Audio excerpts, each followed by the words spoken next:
Ja, hi, hier ist Tom von GermanRhymes. Heute sitze ich hier mit Bilal. Bilal, how you doing, my man? Good, good. So how was the first couple shows, man? It's been going good. It's been going good. We've been having some good reception from the crowd, and I've been playing some new stuff, getting it in there, and it's been going good. How's the audience feeling the new stuff? I've been getting good responses. A lot of applause. Oh, really? Good thing they didn't boo. Yeah. No, I've gotten no boos yet, so I'm taking that as like, yay. Perfect. So, you said you had a tour diary before the tour. It's online on YouTube. You can watch it on Vimeo, I think. And how did it work out with your? Because you wanted to get the message across by spoon feeding or hit them over the head with it. How did it work out for you? Oh, it worked out well. We hit them over the head with a couple of joints, and everybody fell out. They loved it. Perfect. So let's talk about the album. I want to start with the artwork because I saw the cover, which is kind of inspired by Malcolm X, like with the picture is in the window there. How did this come? How did you have the idea, or who had the idea? Oh well, it was kind of a collective idea situation where we wanted to do old photos in a new kind of a way, and that photo kind of really went with the whole, my whole situation and things like that. And then on the inside cover, we did an old movie. Like I just wanted everything to look almost like a movie kind of. So it was like a collective idea. It's really nice because I like the cover because I saw they had on some blogs they showed the real picture and then they showed even the reference from the Boondocks, the TV show, when Huey stands in the window like that. So that was kind of funny to see. And the album is like your second album basically, because the actual second one never showed up. And how was that for you after 9 years coming out with the album? What basically took so long?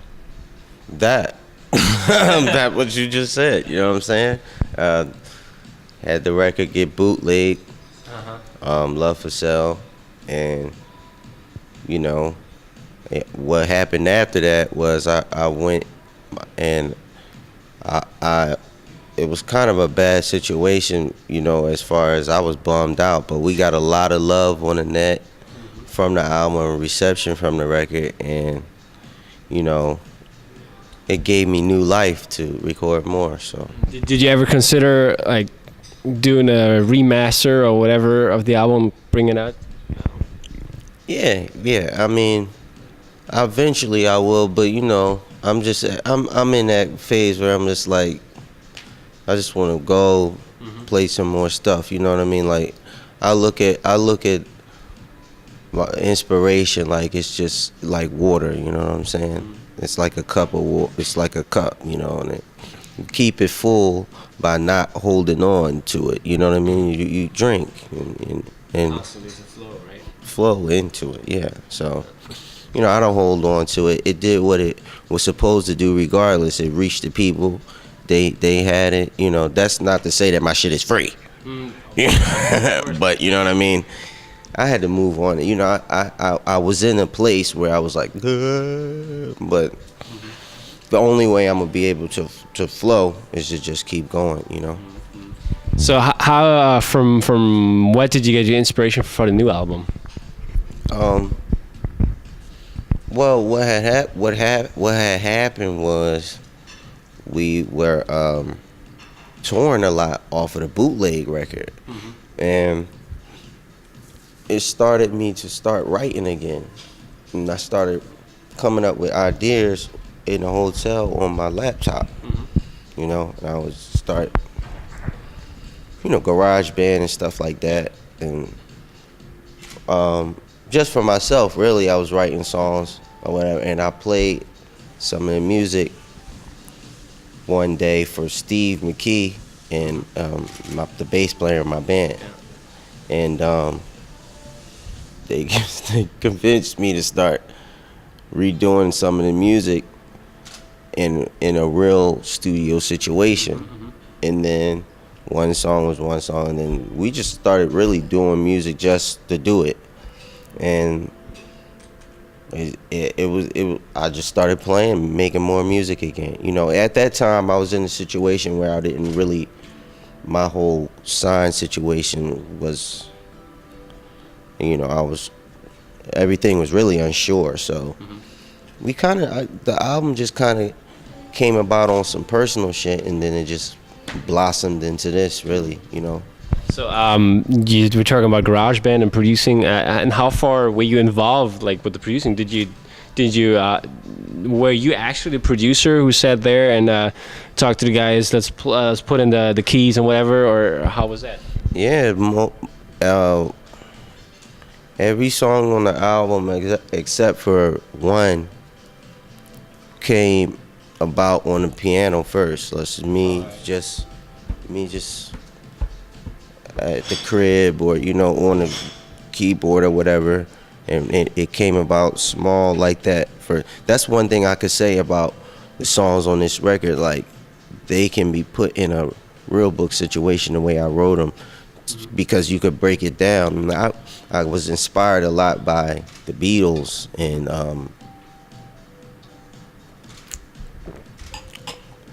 Frank Zappa, you know, and how you put a song together first, and then you make a track or make a thing of it, you know. So could you break down your songs, basically do an a cappella version of it, and is that going to be, or is it an idea for you to come out like with an a cappella version of the album when it is kind of good, if you think the people like it? I never thought about that, you know, but. So I want 10% then. I never thought about that. But I think you could easily remix a lot of the stuff, you know, because of the way it was written, you know. One song on the album, All Matter, I recorded All Matter on Robert Glasper. He's a jazz pianist.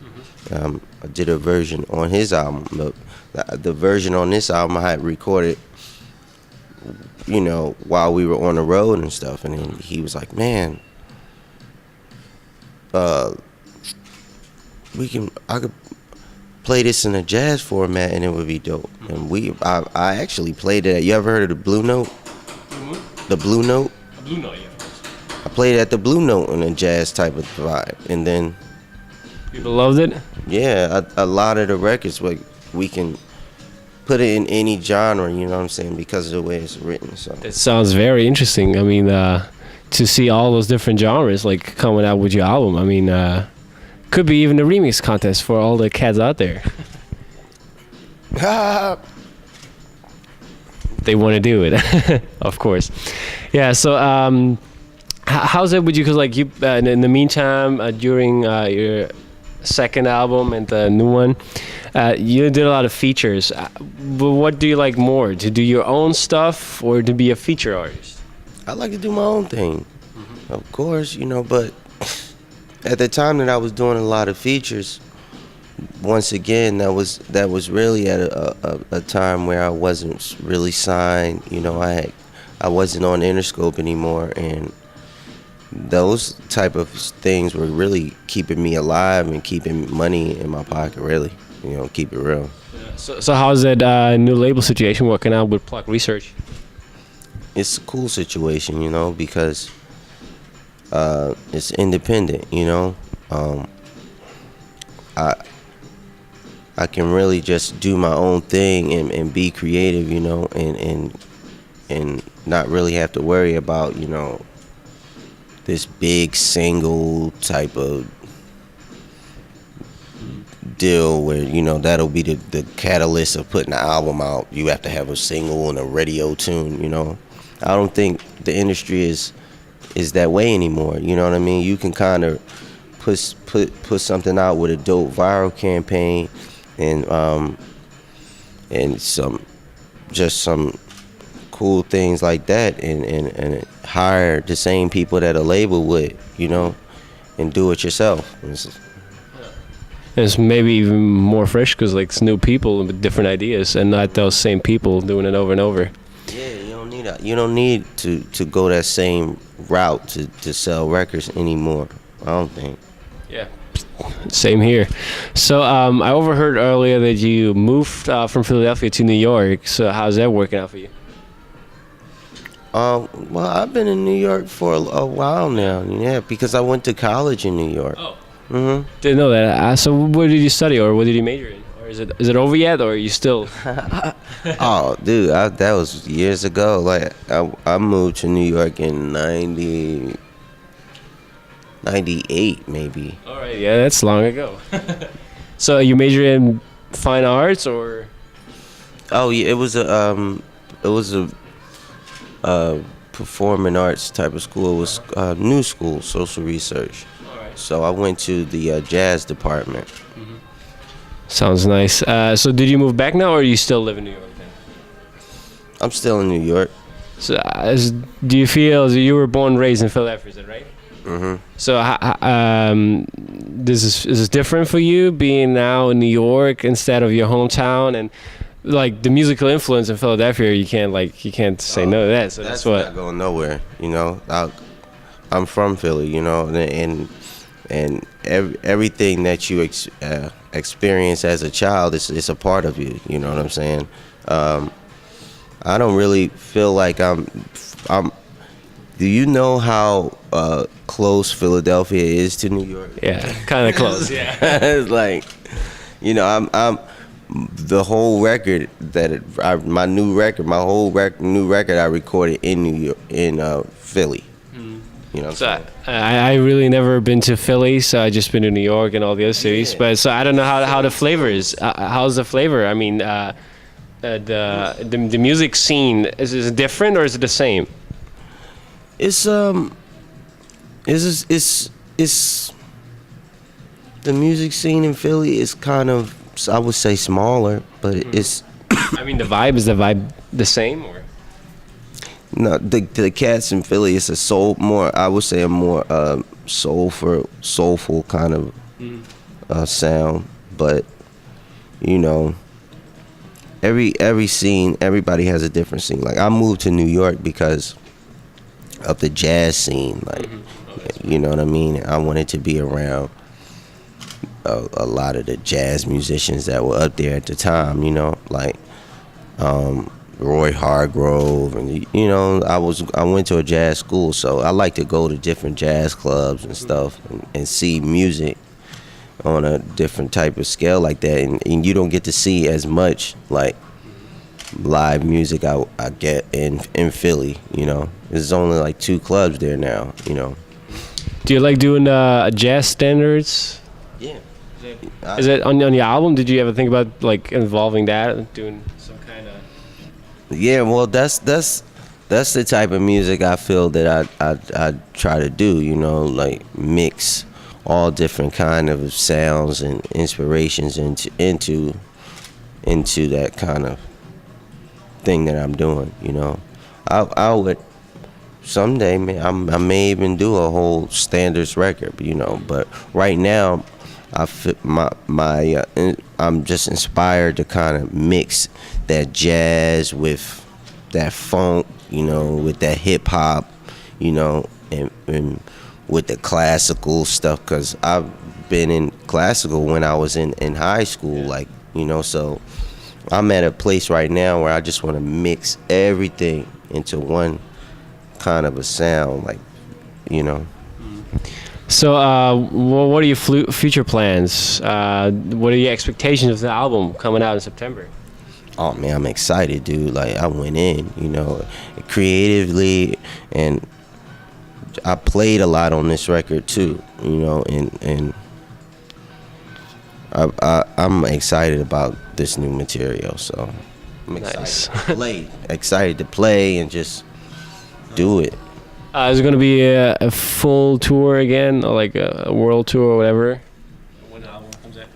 Yeah, I mean, I plan to keep going, you know. So you have any plans yet for new material? Or is it just like you just want to focus on the touring and then on album coming out, and then after that you see what's going on? Or? Yeah, I mean, I'm always composing in my head anyway, you know, so. Okay, Bilal, thanks for talking to us. We enjoyed this. Okay, peace out, guys. Peace. Alrighty.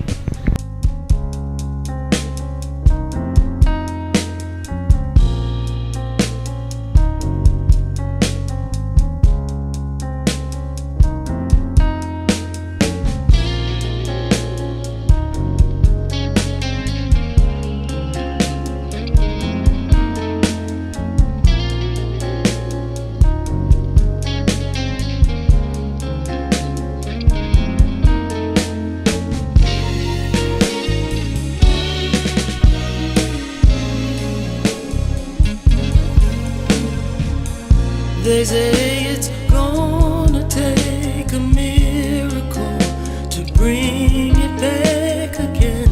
They say there's